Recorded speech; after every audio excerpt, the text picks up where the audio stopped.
Yo, what's cracking, y'all? It's your boy Blindvisionary, and we back at it again with another Warbond review, where I break down this Warbond and I'm gonna give you my honest thoughts, the good, the bad, the ugly.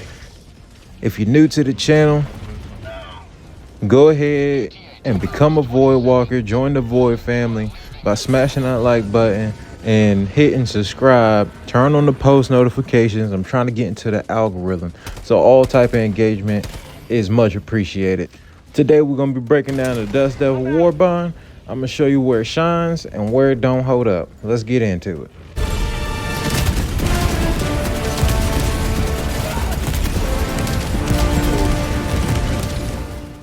Alright, so this Warbond gave us a lot of cool stuff. We got one primary weapon, we got 3 stratagems, and we got a grenade, and we had received a cool ass armor set.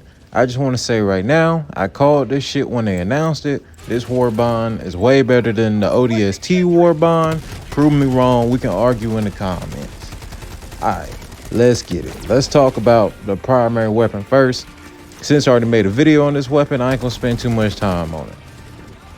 The AR2 Coyote, aka the Flame Draco, is decent in all factions. It got 45 round magazine, incendiary rounds, and it has 75 damage. You can pretty much put it in any build. They better not nerf it. I don't think it's overpowered. It's how an AR should feel. I'm tired of them giving us one thing and then having a huge drawback on the other thing. I feel like your primary weapon should be a decent feeling primary weapon. It's not like you can take out tanks or anything like that. It's just a good, reliable weapon to have. Moving on. The first stratagem we gonna talk about is that spear gun, baby. To be real with you, the spear gun is pretty legit. It was probably well, honestly, this whole Warbond is super cool. But it's probably my favorite thing out of the Warbond outside of the Coyote. Fucking the spear gun. You can shoot through multiple smaller enemies. Of course, it has a gas effect, so once a gas cloud pop off, you can confuse your enemies or whatnot. Good on pretty much all factions. I didn't try it against the flesh mobs yet, but I'm sure it does the same thing, confuse them or at least stop them from running. The thing that I really fuck with it is on the bot front.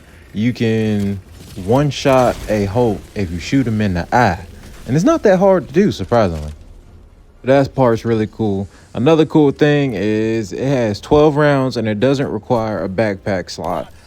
Even though we don't really see us carry the arrows, the bolts of the arrows are somewhere. I don't know. He pulls it out his ass. You know what I'm saying? Got a mystery bag somewhere. But it's cool that it doesn't require a backpack slot. And it feels kind of like a sniper rifle with gas attached to it on some green arrow shit. It's pretty cool. I fuck with it a lot. It's probably, I'd say, an A-tier support stratagem, or yeah, A-tier support stratagem weapon. It's pretty dope. The next thing we're gonna go over is the second stratagem we got, which is the missile silo. It's on the 3rd page. 110 tokens. It's pretty dope. I fuck with it. I don't know how much I'm gonna use it, but I really enjoy using it. You call it in, you pick up the aimer, the primer, or whatever, and then you can aim at whatever target and blow it the fuck up. Something like that. Hopefully next time it's against some friendlies. Or not friendlies, against the enemies. One thing that's a downside to it, it can get blown up really easily, like the missile itself. So I do recommend when you call it in on a rock. But like, make sure you can get to said rock. Like, be up there already, call it in, pick up the aiming gun, and then run off with it, because the enemies can blow up the actual missile silo itself. So that being said, put it somewhere safe. But a strategy I found to be effective with it is call it in as soon as you get into the match. Call that bitch in, and then when you need it, you can pull it out and use it. Something like this.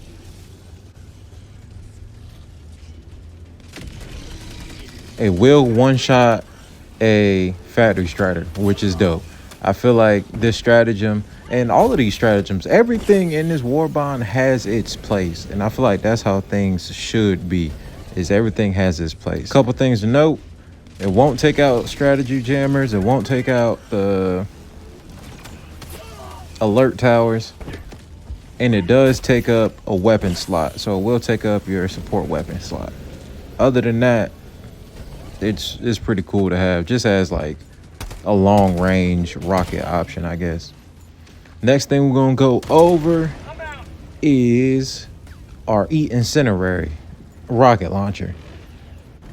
I love this baby. This probably going in my kit for real. This gonna be in a permanent kit if I'm going against the squids or the bugs. It's an expendable rocket launcher, and it's napalm. What more can you ask for? You can straight up shut down a whole area with it. Straight lock it down. It does come with 2 of them bad boys.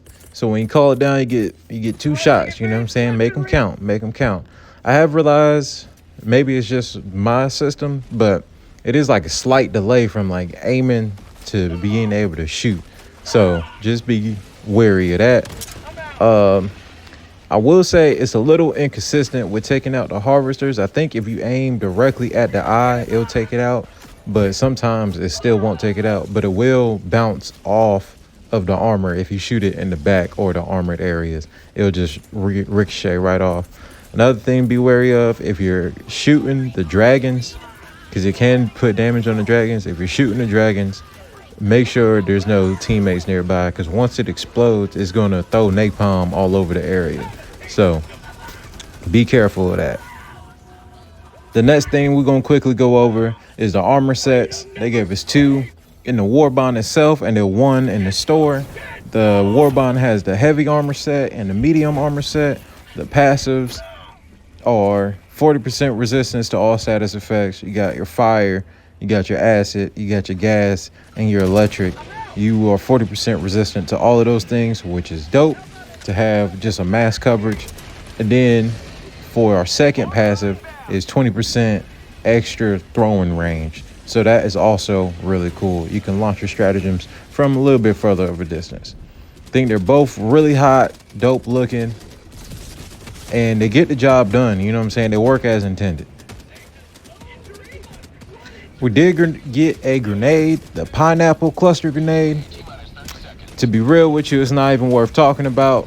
If devs want to do any balancing, fuck trying to nerf the coyote, buff the fucking cluster grenade. It's only light penetration. You only get 3 of them. Like, it's no need to take it anywhere, to be real with you.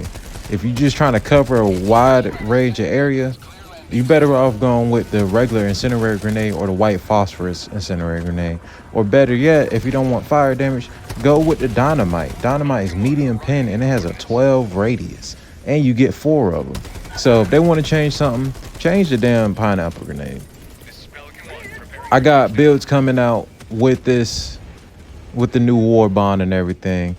But all in all, I have to give this Warbond a high B. Definitely, actually, fuck that. I give it a solid A. There's a couple things they could fix, but don't touch the Flame Draco. If you enjoyed the content, please don't forget to like, subscribe, and comment. We got stuff coming weekly, almost daily at this point, and I really appreciate you guys. It's your boy Blindvisionary. Peace.